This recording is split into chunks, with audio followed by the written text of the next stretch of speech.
It was 9:48 a.m. on the 20th of June 2001. A calm suburban street in Clear Lake, Texas, basked under a quiet summer morning. Then, the call came in a woman's voice, trembling yet eerily steady. "My children are gone," she said. "I killed them." When officers arrived, the house smelled faintly of detergent and warm air. The front door was unlocked. The television still murmured in the background, a children's cartoon frozen mid-laugh. In the hallway, water seeped slowly across the tile floor, leaving trails that led to the bathroom. Inside, the bathtub was still half filled and 5 small lives. They found her standing in the living room, hands folded, clothes damp. Her eyes were distant, as if her body remained but her mind had long departed. When asked what happened, she answered calmly, "I had to. They were not going to heaven." The officers exchanged looks: confusion, disbelief, something close to fear. It wasn't the scene of rage or chaos they had expected. It was order, deliberate, and in that order lay something far more terrifying. Within hours, the story spread across America. A mother of 5, a devoted wife, a former nurse, all her children, one by one. Neighbors described her as kind, quiet, the perfect mother. The husband, Rusty Yates, was seen collapsing on the sidewalk, screaming a name the world would soon never forget: Andrea. No one could make sense of it. How could a mother, the very symbol of love and protection, become the architect of such unimaginable tragedy? What darkness could twist a mind so completely that mercy and murder became indistinguishable? Sometimes, evil doesn't roar in the dark. Sometimes, it whispers in the voice of a mother who believes she's saving her children. Before the morning that would change everything, the Yates family seemed like any portrait of suburban serenity. Their small, beige brick house sat neatly among the identical lawns of Clear Lake, Texas, a quiet, sun-drenched neighborhood where children's laughter usually floated through the air and sprinklers hissed in the heat of summer. To anyone passing by, Andrea and Rusty Yates appeared to be a model couple living the American dream. Andrea was gentle, deliberate in her movements, and soft-spoken in every conversation. A former nurse, she had left her career to raise their children full-time. She was the kind of mother who baked cookies for Bible study and never missed a Sunday service. Her 5 children, Noah, John, Paul, Luke, and little Mary, were often seen riding their bikes up and down the street, their blonde hair glinting in the Texas sunlight. To the outside world, theirs was a home built on faith, discipline, and love. Inside, however, cracks had begun to spread long before anyone noticed. After the birth of her 4th child, Andrea fell into what doctors called postpartum depression. She began to hear whispers in her mind, dark, insistent voices that told her she was failing as a mother, that her children were doomed because of her sins. Rusty tried to help, but he didn't understand. He believed faith could heal anything. Andrea's doctor prescribed medication antipsychotics that dulled the edges of her fear, and for a time she seemed better. Smiling again, cooking again, laughing again. But the peace was fragile. Every time a new child came into her arms, the same shadows returned, darker and louder than before. Andrea would sit for hours in silence, staring into nothing, her fingers trembling slightly as she held her newborn. She told friends she felt empty, as if God had turned his back on her. One neighbor remembered seeing her walking the children in single file, eyes hollow, whispering prayers under her breath. Still, she hid it well. She was the kind of woman people described as quiet but strong.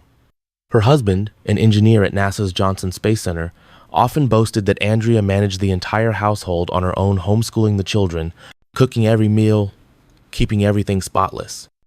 But beneath that perfection, the weight grew unbearable. Andrea's mind became a battlefield between devotion and despair. Her faith, once her refuge, began to twist into something else: a constant fear of sin, of damnation, of failing to protect her children's souls. Her doctor had warned Rusty, if she gets pregnant again, she might not survive it mentally or physically. But by then, the warnings had become background noise, drowned out by the couple's belief that God would decide their path. And so, baby Mary was born, the final spark in a storm already waiting to ignite. No one saw how close the breaking point had come. Neighbors waved as the Yates family passed by, never imagining that behind those closed doors, a mother's mind was quietly unraveling.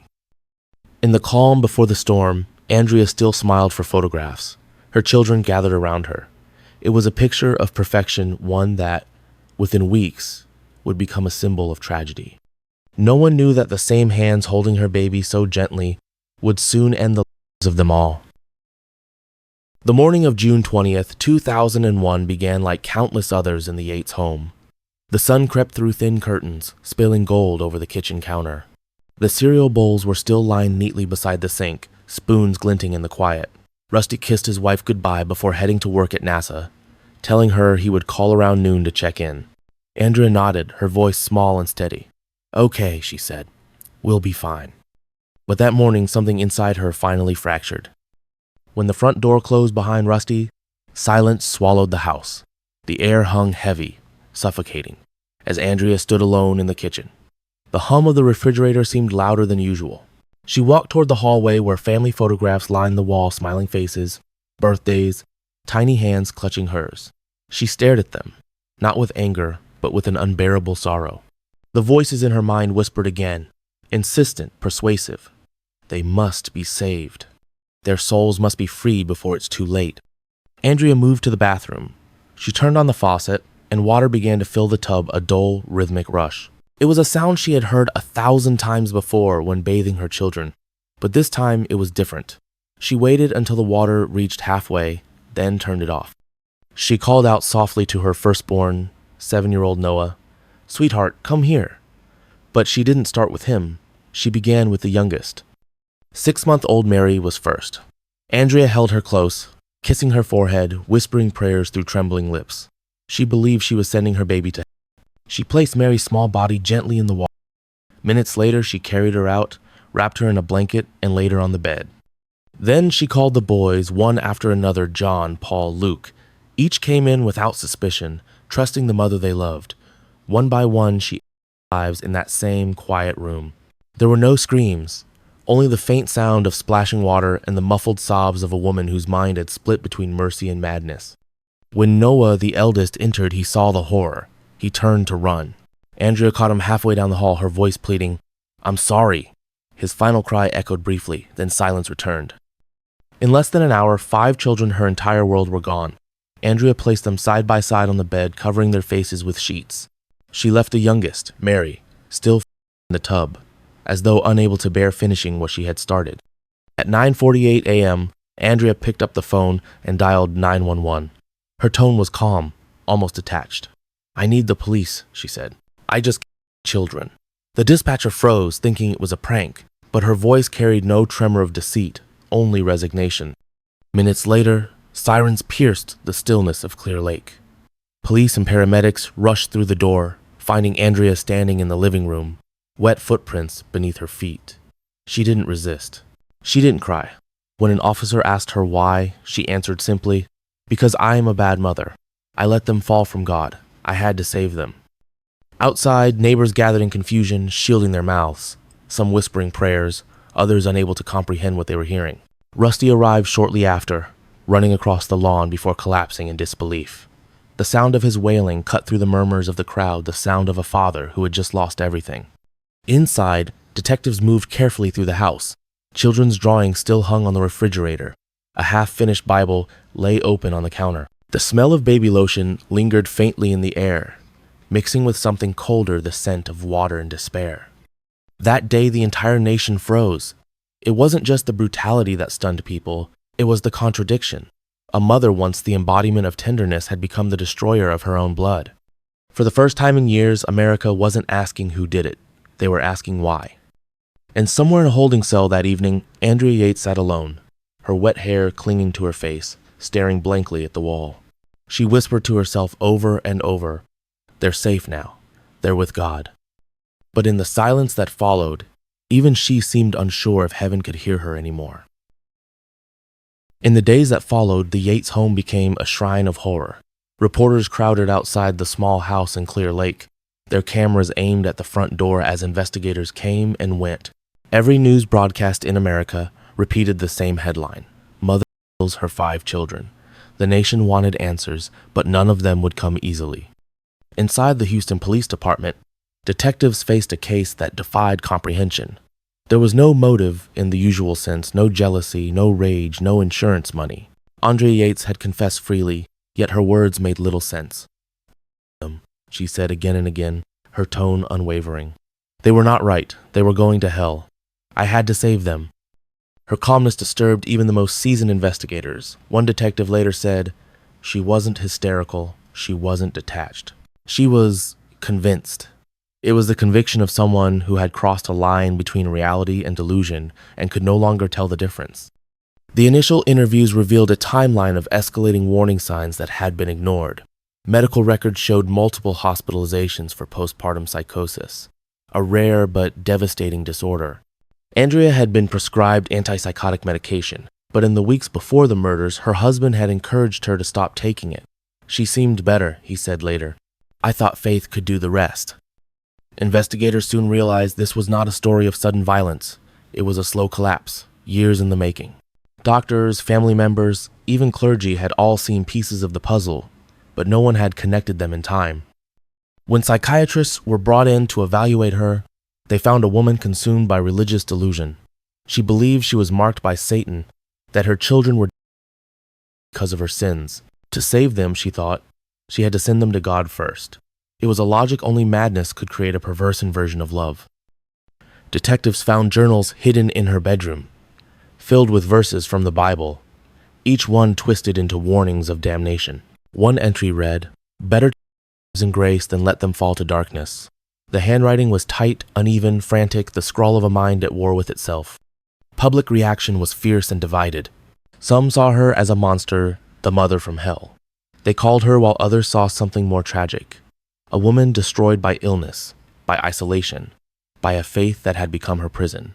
Churches held vigils for the children, and yet, in hushed corners, people whispered about whether Andrea herself deserved compassion. The turning point came when psychiatrist Dr. Philip Resnick took the stand during the investigation.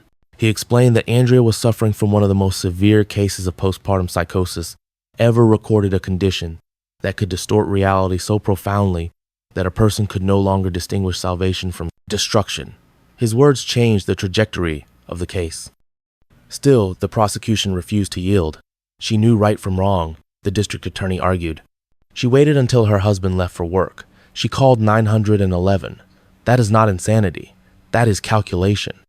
But those who sat with her day after day inside the interrogation room saw something else. They saw a woman who barely spoke, whose eyes followed invisible figures only she could see, whose lips moved in silent prayer for the children she believed were now angels. The investigation slowly became less about evidence and more about understanding the mind that had birthed such horror. What made it so haunting was not evil but sincerity. Andrea truly believed she was doing the right thing. By the time detectives closed their report, one question lingered over every page. If a person's mind is broken beyond reason, are they still guilty? That question would follow Andrea Yates into the courtroom, where the line between madness and murder would be tested in front of the entire world. The trial of Andrea Yates began in early 2002 under an avalanche of cameras and public outrage.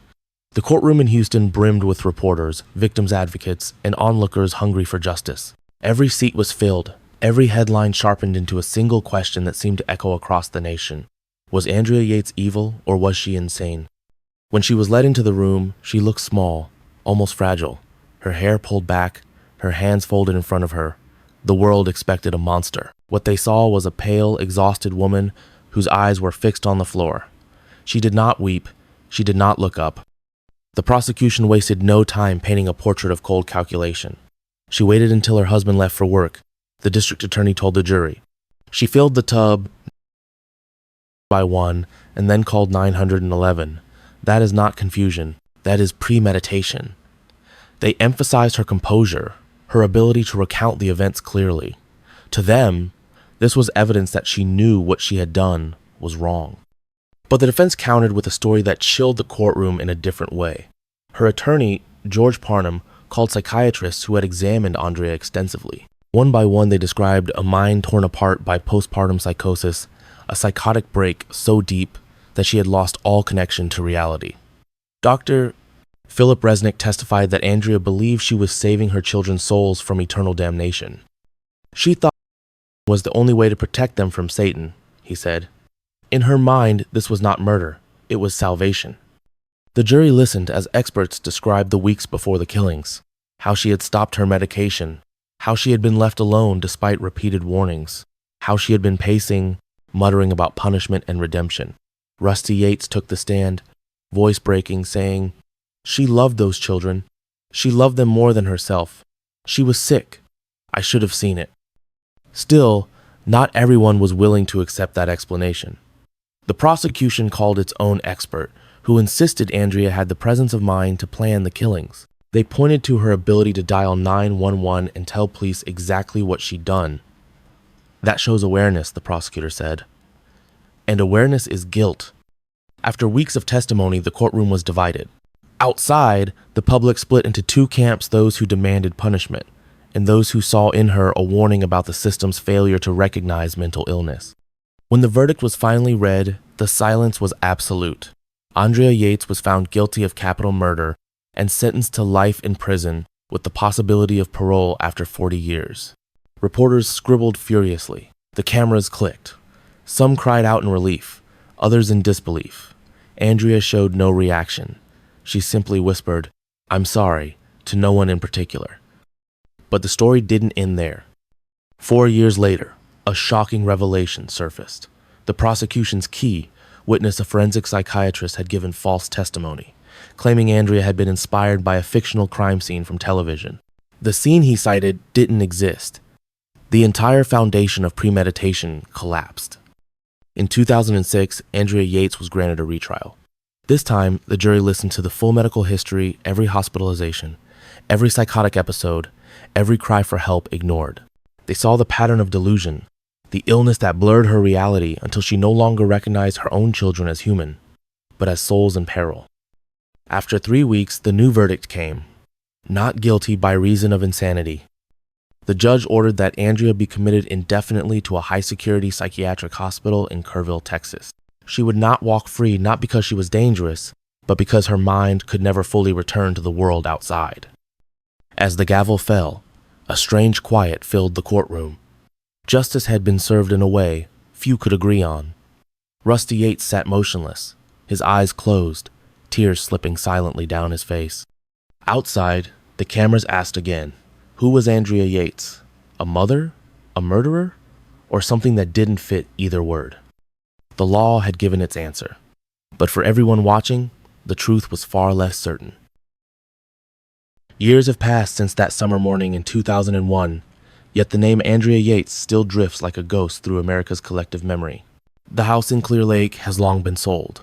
New families have moved in, their children laughing where 5 others once lived. The street is quiet again, but the silence feels different now, heavier, as if it remembers. Inside a state psychiatric hospital in Kerrville, Texas, Andrea lives in a small, white-walled room. Her days are regimented medication, therapy, group sessions, the occasional walk through the garden. Nurses describe her as gentle, polite, compliant. She paints sometimes, mostly landscapes with no people in them. She rarely talks about that morning, though sometimes, during therapy, she whispers that she prays for her children every night. She still believes they are in heaven. She has refused every offer of release or transfer. The doctors say she is stable, but Andrea herself insists she should never be free. "I can't," she once told a psychiatrist. "Babies, I belong here." Rusty Yates eventually rebuilt his life, though the scars never healed. He remarried for a time, divorced, and continued to speak publicly about postpartum depression and psychosis, urging others to seek help before tragedy could repeat itself. In interviews, his voice often trembled when he spoke of Andrea. "She wasn't evil," he said quietly. "She was sick. I forgive her." The Yates case forced America to confront an uncomfortable truth that mental illness can destroy not only the mind, but the soul of a family, and that society often notices only when it's too late. In its wake, hospitals began screening new mothers more carefully. Legislation was drafted to expand mental health care, and awareness campaigns emerged across the country. Yet for every Andrea Yates who becomes a headline, there are countless others suffering in silence, unseen and untreated.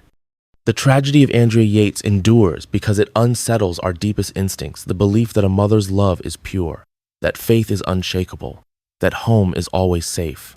Her story tears at all of those illusions, leaving behind only a haunting question: how fragile is the boundary between devotion and destruction? Sometimes, Darkness does not arrive as a stranger at the door. Sometimes it grows quietly in the heart of someone who once only wanted to do good. And as the world moves on, the echoes of that bathtub morning linger, a reminder that beneath the surface of ordinary lives, unseen storms can still rise without warning. Because sometimes the most terrifying crimes are not born from hatred, but from love twisted by despair.